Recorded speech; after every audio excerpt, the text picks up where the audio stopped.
Amados irmãos, saudades. Hoje eu vou compartilhar com vocês a aula dessa semana que se encontra em Mosias, capítulos 25 ao 28. São histórias maravilhosas que nos ensinam muitos princípios, principalmente sobre a conversão. Então nós sabemos que os nefitas, eles estavam vivendo agora juntos em um só grupo e liderados pelo rei Mosias. E Alma, ele passou a ser o líder nos assuntos da igreja. E eles estavam vivendo em paz. E só que aí começou a aparecer alguns probleminhas, porque surgiram incrédulos, pessoas incrédulas, descrentes, que passaram a perseguir os santos. E o pior, que muitos desses incrédulos eram próprios filhos dos membros da igreja, que estavam fazendo muitas coisas erradas e perseguindo aqueles que eram fiéis ao Senhor. Então nós podemos aprender no capítulo 26 que nós somos responsáveis pelo nosso próprio testemunho, pela nossa própria fé. Por quê? Havia aquelas pessoas que eram criancinhas na época que o rei Benjamim deixou aquele discurso maravilhoso. Só que eles não foram alimentados, não adquiriram o seu próprio testemunho, não quiseram unir-se à igreja, não quiseram batizar, não quiseram fazer o convênio com o Senhor de servir a Deus. E eles estavam sendo um obstáculo para a igreja. Então nós podemos aprender isso, que a conversão, a palavra conversão significa mudança, ela é uma experiência pessoal, que não pode ser passada como herança para os nossos filhos. O testemunho e a conversão são coisas individuais. E Alma, como líder na igreja, ele passou por esses problemas, porque até então ele não tinha passado por esse tipo de dificuldade, iniquidade entre membros da igreja. E aí ele levou o caso ao rei Mosias. Só que o rei Mosias falou novamente para Alma que quem tinha que cuidar desses assuntos da igreja era ele. E Alma, ele ficou um tanto perturbado. E quando nós estamos perturbados, nós temos que recorrer ao Senhor para tirar a perturbação, porque ele temia proceder mal aos olhos do Senhor. E aí ele derramou toda a sua alma a Deus. Pediu ao Senhor que ajudasse ele a resolver esses problemas com as pessoas em iniquidades dentro da igreja. E o Senhor respondeu à alma: abençoada és tua alma. E o Senhor falou com ele, garantiu o chamado para ele de eleição. E o Senhor orientou a alma no que ele deveria fazer.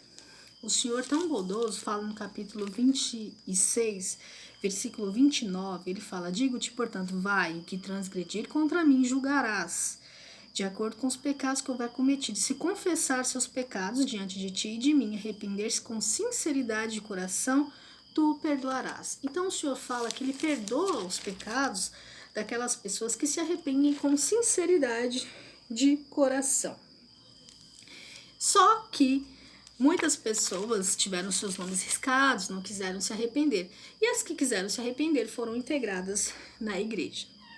Mas os incrédulos ainda estavam aprontando. E dentre os principais incrédulos eram os filhos do rei Mosias e um dos filhos de Alma, o líder da igreja. E eles faziam muitas coisas erradas. Conta aqui que eles eram um obstáculo a prosperidade da igreja, um grande obstáculo à prosperidade da igreja.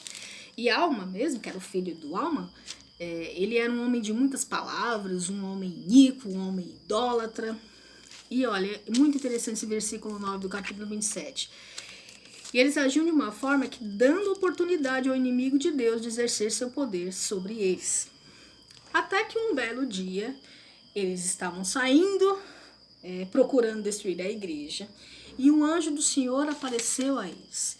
E o anjo falou com tanto poder, como se fosse uma voz de trovão.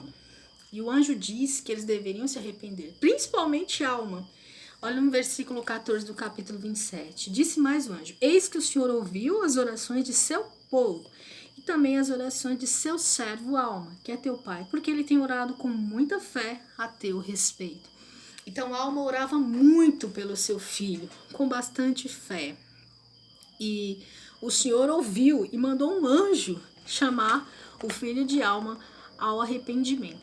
É claro que essa mensagem ela é de muita esperança para muitos pais e mães que viram seus filhos se desviarem do caminho do Senhor. Mas a verdadeira conversão é algo que é para todos nós, não só para aqueles que se desviaram do caminho do Senhor.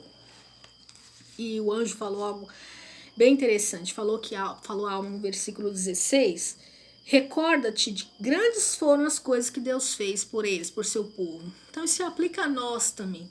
Grandes coisas o Senhor fez por nós, fez e faz por nós, só que nós estamos muitas vezes preocupados com as coisas que nós não temos e esquecemos das grandes coisas que o Senhor fez e faz por nós.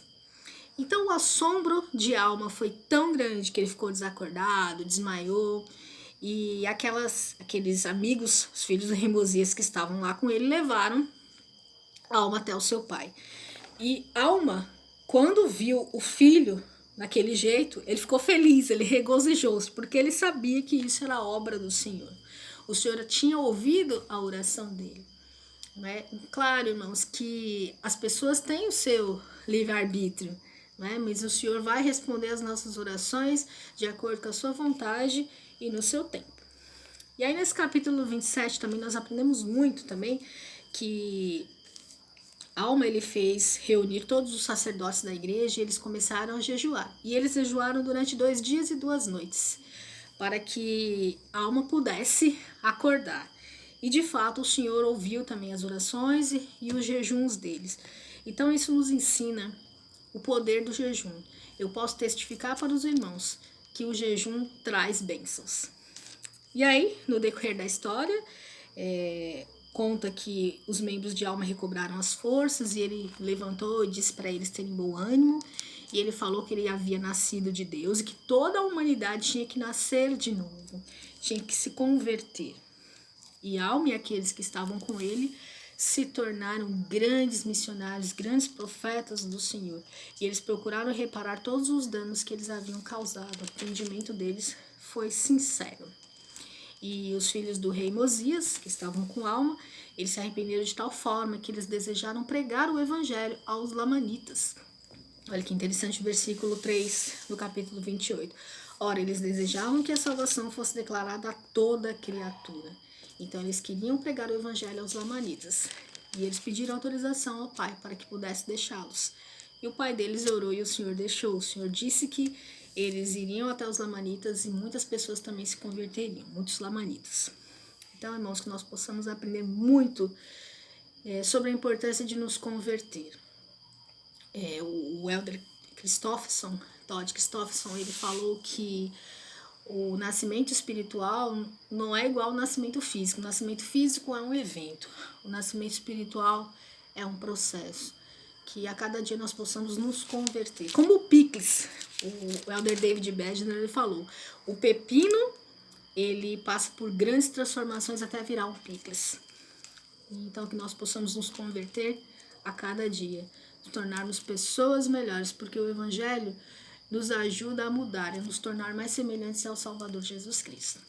Em nome de Jesus Cristo, amém.